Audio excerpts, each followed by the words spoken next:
7 तारीख को चंद्र ग्रहण था और 21 तारीख को सूर्य ग्रहण है। पिछले कई वर्षों में ऐसा नहीं हुआ कि पितृपक्ष के 15-16 दिनों में चंद्र ग्रहण और सूर्य ग्रहण दोनों एक साथ आया हो, पर इस बार पितृपक्ष में ऐसा संयोग बना है कि पितृपक्ष के आरंभ में चंद्र ग्रहण और पितृपक्ष के अंत में सूर्य ग्रहण लग रहा है। पूरे देश से लोग पूछ रहे हैं कि सूर्य ग्रहण कब है, सूतक काल कब है और हमें क्या परहेज करना है। तो सभी ध्यान देंगे, 21 तारीख को सूर्य ग्रहण है, बहुत बड़ा ग्रहण लगने वाला है 21 सितंबर को सूर्य ग्रहण। पर घबराने की बात नहीं है, क्योंकि भारत में इसका प्रभाव नहीं है, ये भारत में नहीं दिखेगा।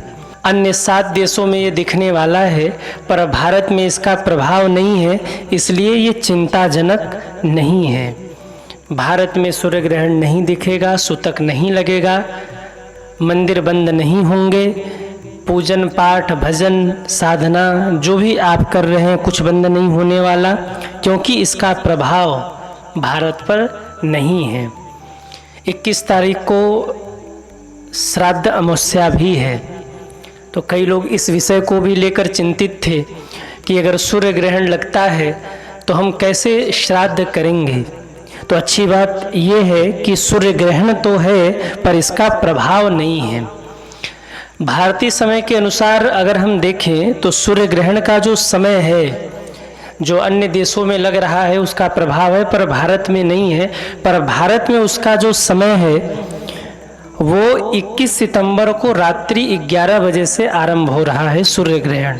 भारत में जो समय है उसके अनुसार 21 सितंबर को रात्रि के 11 बजे ग्रहण प्रारंभ हो रहा है और इसकी मुक्ति 22 सितंबर को भोर में 3:29 पर हो रहा है।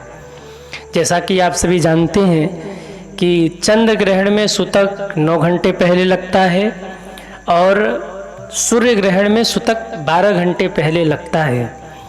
चूँकि भारत पर इसका प्रभाव नहीं है, भारत में ये देखा नहीं जाएगा, तो ग्रहण काल भी मान्य नहीं होगा। कई लोग बहुत डरा रहे हैं। यूट्यूब आप खोल लीजिए तो उसमें बहुत लोग ऐसा वीडियो अपलोड कर रहे हैं कि ग्रहण हो रहा है तो ये हो जाएगा, वो हो जाएगा, धरती पर प्रलय हो जाएगा, बहुत लोग मारे जाएंगे। अरे भाई, जो होना होगा सो होगा, हम डरें क्यों। हाँ, अंत में होई है सोई जो राम रचि राखा, को करी तर्क बढ़ावे शाखा। जो भगवान ने रच रखा होगा वही होगा, हमें डरने की आवश्यकता नहीं है। अब जो हो रहा है वो तो हो के रहेगा, हमारे आपके रोकने से रुकना नहीं है। पर आप भजन करिए, भक्ति करिए। देखो, बहुत बड़ा ग्रहण लगने वाला, इसमें कोई दो राय नहीं है। भारत में असर नहीं है वो भी बात अलग है, पर ग्रहों का हेर फेर है। तो भैया, जब ग्रहों में कुछ खटपट होता है तो मानवों के जीवन में कुछ न कुछ प्रभाव तो पड़ता ही है। पर मैं आप सभी जो भगवत भक्त हैं उनके लिए एक बात कहूँ, डरे वो जो पापी हों, डरे वो जो पापी हों। जो धर्मात्मा हैं, जो भजनानंदी हैं, उन्हें डरने की ज़रूरत नहीं है। हमारे यहाँ तो एक कहावत है, हम काशीवासी हैं तो एक बात तो कह ही सकते हैं, अकाल मौत वो मरे जो काम करे चांडाल का, और काल भी उसका क्या करे जो भक्त हो महाकाल का। तो आप भगवान की भक्ति करिए, भगवान का भजन करिए।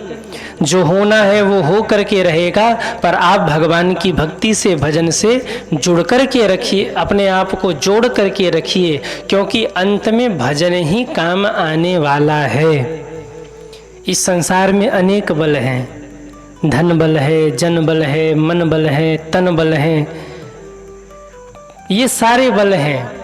पर एक बात मैं निवेदन करूं, धन बल भी है, तन बल भी है, मन बल भी है, सब बल है, पर जब अंत में कोई बल काम नहीं आता तो ठाकुर जी के कृपा का बल ही काम आता है। अभी जगह जगह बाढ़ की समस्या है, पंजाब डूबा हुआ था, अन्य बहुत सारे क्षेत्र जो प्रभावित थे। हम आप क्या कर पाए? कुछ नहीं कर पाए, पर भक्ति तो कर सकते हैं। जो बाढ़ पीड़ित हैं, प्रभु उनको सुरक्षित रखें, उनके परिवार को सलामत रखे, ऐसी प्रार्थना तो कर सकते हैं। हम नहीं कर सकते। प्रलय आना है तो आके रहेगा, बाढ़ आना है तो आके रहेगा, बादल फटना है तो फट के रहेगा, तबाही होनी है तो हो की रहेगी। हम कुछ नहीं कर सकते, पर भगवान की भक्ति अवश्य कर सकते हैं। भगवान की भक्ति करिए, भगवान का नाम लीजिए, नाम जप करिए। अभी कोविड आया था ना, बड़े बड़े देशों ने कोविड के सामने घुटने टेक दिए। न तो धन काम आया, न तो बल काम आया, न तो शक्ति काम आई। बड़े बड़े हथियार जो रखते थे वो भी धरे के धरे रह गए। कौन लड़ सकता है? क्यों? वो प्राकृतिक आपदा है। ठाकुर जी कुपित हो गए, कौन रक्षा कर सकता है? बड़े बड़े लोगों ने घुटने टेक दिए कोविड में, धन काम नहीं आया। अंत में बचा वही जो ठाकुर जी की शरण में थे। इसलिए भगवान की भक्ति करिए, भगवान का नाम लीजिए। भगवान का नाम ही आपको बचा सकता है। इस दुनिया में भगवान की भक्ति ही आपको बचा सकती है। वैसे तो भविष्य वक्ताओं ने बड़ी बड़ी भविष्यवाणियाँ की हैं कि 2025, 2026, 2027, 2028 ये सब खतरनाक होने वाले हैं और हो भी रहे हैं, उसमें कोई दो राय नहीं है। पर एक निवेदन मैं करूं, जो होना है सो हो सकता है, होके ही रहेगा, पर हम भगवत भक्ति की छत्र छाया में अपने आप को बचा सकते हैं। सूर्य तप रहे हो ना तो उन्हें कोई रोक नहीं सकता, पर वृक्ष की छाया में बैठ करके हम उस तपन को कम कर सकते हैं। बारिश हो रही हो तो उसे कोई रोक नहीं सकता, पर हम छाता लगा करके भीगने से बच सकते हैं। दुनिया में हाहाकार मचना है तो मच करके रहेगा, पर हम भक्ति करके, भगवान के नाम का जप करके अपने और अपने परिवार को सुरक्षित रख सकते हैं। तो वैसे सूर्य ग्रहण का प्रभाव भारत पर नहीं है, पर फिर भी मैं एक बात कहूँ, सूर्य ग्रहण हो या चंद्र ग्रहण हो, इसमें सकारात्मक शक्तियाँ भी आगे बढ़ती हैं और इसमें नकारात्मक शक्तियाँ भी आगे बढ़ती हैं। अगर आपने इसका सदुपयोग किया तो इस सूर्य ग्रहण या चंद्र ग्रहण में आपके जीवन में तमाम सफलताएं आप प्राप्त कर सकते हैं। साधक लोग, भगवान के भक्त लोग साधना करते रहते हैं, आप भी कर सकते हैं। तो भले ही भारत में इसका प्रभाव नहीं है, पर भैया ग्रहों में अगर उथल पुथल हो रहा है तो मानव जीवन पर कुछ न कुछ तो उसका प्रभाव पड़ेगा। इसलिए मैं आप सभी से निवेदन करूं, भगवान के नाम का जप करिए, भगवान की भक्ति करिए, क्योंकि सुरक्षित वहीं रह सकता है जो भगवान की शरण में हो। मुझे चिंता नहीं मेरी, उन्हीं चिंता हमारी है। मुझे चिंता नहीं मेरी, उन्हें चिंता हमारी है। हमारे प्राणों के रक्षक सुदर्शन चक्रधारी हैं। सूर्य ग्रहण में आपको कोई परहेज नहीं करना।